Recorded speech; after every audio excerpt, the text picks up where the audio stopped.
Hello, good afternoon बेटा। मैं doctor C. M. Verma sir, Durg, पदस्थ भिलाई 3 गवर्नमेंट पीजी कॉलेज, अतिथि प्राध्यापक राजनीति विज्ञान।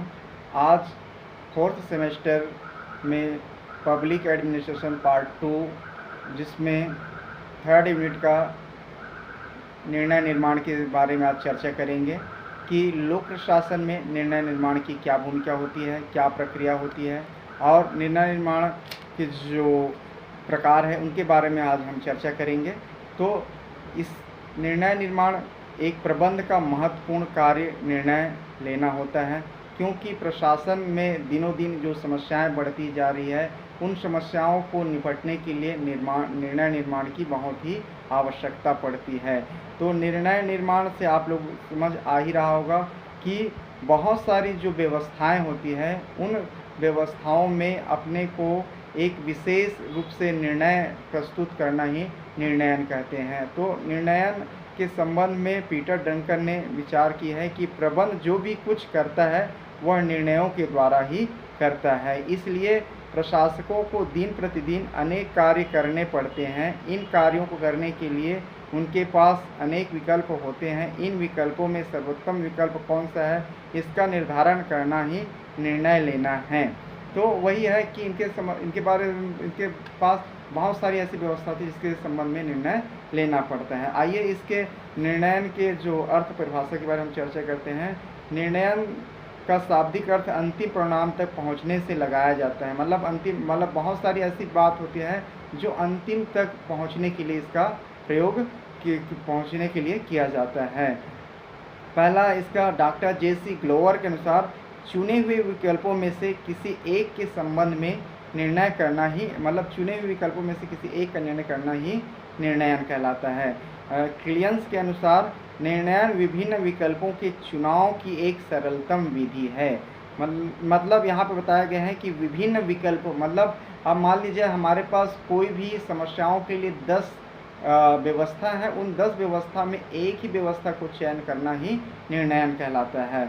और जॉर्ज R. टेरी के शब्दों में निर्णयन किसी एक कसौटी पर आधारित 2 या 2 से अधिक संभावित विकल्पों में से एक का चुनाव करना। सीधे अर्थ में मैं आप लोगों को बताना चाह रहा हूं कि ताकि आप लोग सामान्य शब्दों में समझ जाओगे तो बहुत ही आसानी से होगा कि निर्णय जो होते हैं, जो विभिन्न प्रकार के जो विकल्प हमारे सामने में चुन कर आते हैं कुछ समस्याओं के बारे में, उन समस्याओं के लिए एक विशेष जो आज वहाँ की जो सामाजिक और आर्थिक और राजनीतिक दृष्टिकोण से सफल हो सके, उन्हीं को हम प्रशासक जो निर्णय लेते हैं उसे ही हम निर्णय निर्माण कहते हैं। तो निर्णय निर्माण का जो प्रक्रिया होती है वो कौन कौन सी होती है इसके बारे में हम चर्चा करते हैं। पहला है उद्देश्यों का निर्धारण करना।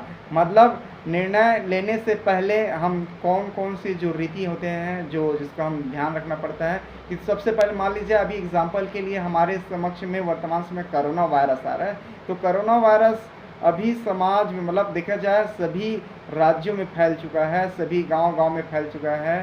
तो इन समस्याओं को निपटने के लिए क्या हो रहा है, आज प्रशासन नए नीतियों का, नए जो व्यवस्थाएं हैं, कौन सी दुकान कब खुलेगी, कब क्या बंद होगा, कैसे सोशल डिस्टेंस बना के चलें, तो ये सब सारी चीज़ किस में हो रहा है, उद्देश्यों को निर्धारण। उद्देश्य निर्धारण क्या है कि कोरोना वायरस को हम हरा सके और उन वायरसों से हम बच सके और इसके फैलाव की हम रक्षा कर सके। ये है उद्देश्यों का निर्धारण के आधार पर निर्णय लेना। दूसरा है समस्या की व्याख्या करना।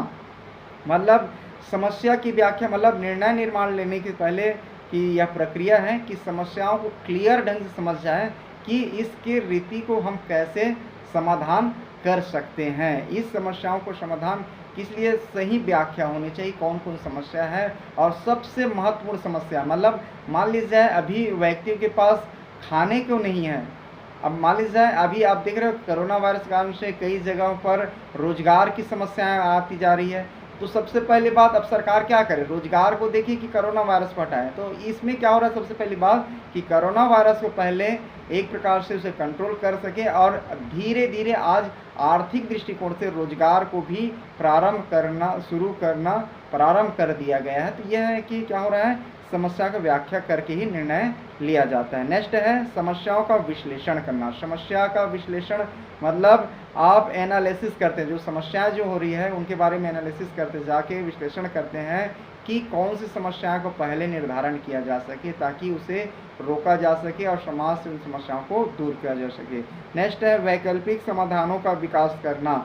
मतलब वैकल्पिक समाधान मतलब मान लीजिए जाए कि आज व्यक्तियों के पास खाने के लिए नहीं है, तो उन लोगों के लिए आज देख रहे हो कि गांव-गांव में मनरेगा कार्य जो प्रारंभ कर दी गई, जिसकी रोजियों को भी बढ़ा दी गई है, 202 करोड़ रुपए कर दिए गए हैं। तो इस प्रकार से क्या उनकी आर्थिक स्थिति मजबूत हो जाए और वह भूखा न रहे, इस प्रकार से उनके कार्य को भी प्रारंभ कर दिया गया है, क्योंकि कई वैकल्पिक समाधान मतलब निर्णय लेने से पहले वैकल्पिक साधनों को भी ध्यान रखा जाना चाहिए। नेक्स्ट पॉइंट है विकल्पों की छटनी करना। विकल्पों की छटनी मतलब कई बहुत सारे विकल्प आ जाते हैं कि ये कार्य को पहले करो, ये कार्य को पहले करो, क्योंकि समाज में सभी कार्यों को अपने अपने को बढ़ावा देने के लिए सब लोग कर भिड़े रहते हैं। तो प्रशासक को क्या करना चाहिए कि इन विकल्पों को ज़्यादा ध्यान न देकर उन जो वर्तमान में जो समस्या बनी उन समस्याओं को पहले ही दूर करने का प्रयास किया जाना चाहिए। नेक्स्ट पॉइंट है सर्वश्रेष्ठ विकल्प का चयन। वो इसमें फिर वही बात आ रहा है कि जो सर्वश्रेष्ठ विकल्प हैं उनका चयन किया जाना चाहिए।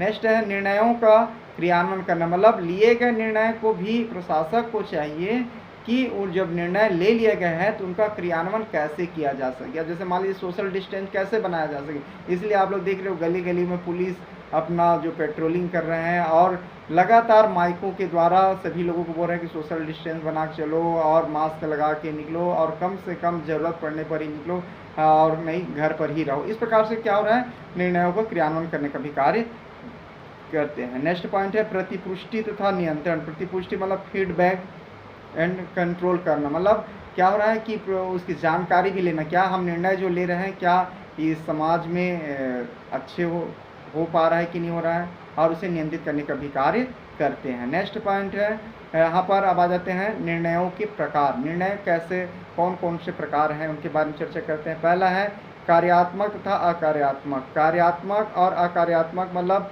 यहाँ पर निर्णय के बारे में आता है। कार्यात्मक निर्णय में जो किया जा सके, तो जो तुरंत जो कार्य किया जा सके, इसमें कहने का मतलब यही है कि ऐसे विधियों का प्रयोग कर सकते जो सरल एवं उचित रह सके। कार्यात्मक मतलब जो आसानी से कर सके, मतलब सामान्य ऐसे निर्णय ले सके जो सामान्य व्यक्ति और सामान्य रूप से इसे किया जा सके। अकार्यात्मक का निर्णय वे निर्णय होते हैं जो प्रतिदिन कार्यों से संबंधित नहीं होते। मतलब प्रतिदिन मतलब कहा जाए ये कार्य जो कभी कभी होते हैं, तो इसका निर्णय लेने में भी दोनों प्रकार होते हैं। कार्यात्मक निर्णय उसे कहते हैं जो डेली के जो समय के उपयोग किया जाता है, और अकारात्मक निर्णय जो होते हैं जो दिन प्रतिदिन नहीं होते हैं। नेक्स्ट पॉइंट है दैनिक तथा आधारभूत निर्णय। दैनिक मतलब यहाँ पर भी वही पॉइंट आ रहा है कि दैनिक मतलब हम रोज़ जैसे पानी का यूज रोज कर रहे हैं, तो पानी, बिजली, ये सब चीज़ों की व्यवस्थाएं होनी चाहिए। और जो नैतिक मतलब आधारभूत में निर्णय मतलब जीवन के लिए आधारभूत जो भोजन चाहिए, पानी चाहिए, ये सब चीज़ें क्या हो रहा है कि आधारभूत निर्णय के लिए जाते हैं। नेक्स्ट पॉइंट है संगठनात्मक तथा व्यक्तिगत निर्णय। मतलब निर्णय निर्माण में सबसे तीसरी पॉइंट जो आता है संगठनात्मक, मतलब जो संगठन किसी मतलब संगठनात्मक निर्णय लिए जाते हैं और जो व्यक्तिगत निर्णय भी ले जाते हैं। तो व्यक्तिगत निर्णय में ऐसे निर्णय में लिए जा सकते हैं जो कार्य के संबंध में हो, सुरक्षा के संबंध में हो सकते हैं, और कई संगठनात्मक निर्णय समाज के दृष्टिकोण से हम निर्णय को लिए जा सकते। जैसे कि कहा जाते हैं कई जगह पर कार्य जो होते हैं रात में रोड बनाया जाता है, तो क्या हो रहा है कि इस रोड में बहुत आवाजाही रहती है जिससे हम रोका नहीं जा सकते। इस ऐसे कई कार्य होते हैं जिसके कारण से संगठनात्मक और व्यक्तिगत निर्णय होते हैं। नेक्स्ट है नियोजित तथा अनियोजित निर्णय। नियोजित निर्णय ऐसे निर्णय को कहा जाता है जिसके कई ऐसे तथ्यों पर आधारित जो होते हैं जो वैज्ञानिक विधियों का प्रयोग किए जाते हैं, उसे हम बोलते हैं नियोजित। और अनियोजित निर्णय जो समान रूप से जो लिया जा सके, जो अवसर आने पर निर्णय लिया जा सके। कोई समस्या आ जाए, मान लीजिए कहीं पर आतंकवाद की जो घटनाएं घट जाती है, कहीं बम विस्फोट जाता है, तो ऐसे समय में अपना आपातकाल तुरंत निर्णय जाते हैं, उसे अनियोजित निर्णय कहा जाता है। नेक्स्ट पॉइंट है नीति तथा संचालन संबंधी निर्णय। नीति बनाना अलग निर्णय होता है और संचालन करने में अलग निर्णय होता है, क्योंकि नीति बनाने में जो वरिष्ठ जो लोग होते हैं, जो एक्टिव जो प्रशासनिक अधिकारी होते हैं उनको निर्णय निर्माण में रखा जाता है, और संचालन में करने में भी तो बुजुर्ग लोग तो नहीं रहते हैं, लेकिन थोड़ा सा यंग बैच के लोग हो उनको संचालन में इसका कार्य ज़्यादा सौंपा जाता है, क्योंकि भागम भाग और थोड़ा सा दौड़ धूप करने में वो कर सके, इसलिए उनके लिए ऐसे निर्णय लिए जाते हैं। नेक्स्ट है नीति प्रशासकी तथा कार्यकारिणी। मतलब नीति प्रशासकी मतलब कई बार ऐसे निर्णय प्रशासकीय नीति भी होते हैं जो अपने के लिए खुद निर्णय लेना पड़ता है। जैसे कि आज वर्तमान समय पुलिस बहुत ज़्यादा ड्यूटी कर रहे हैं, डॉक्टर बहुत ज़्यादा ड्यूटी कर रहे हैं, तो ये होगा क्या प्रशासनिक निर्णय, क्योंकि कई लोग ऐसा है कि अपने कई दिनों से अपना घर भी नहीं गए हैं इस कोरोना वायरस के कारण से। और कार्यकारिणी निर्णय मतलब कार्य में जैसे कि कई ऐसे कार्य होते हैं जो महत्वपूर्ण भूमिका निभाते हैं कार्य करने में। इस प्रकार से आज का जो टॉपिक है प्रशासन में, लोक प्रशासन में नीति निर्माण की जो टॉपिक है आज इस प्रकार से कंप्लीट होता है। थैंक यू बेटा।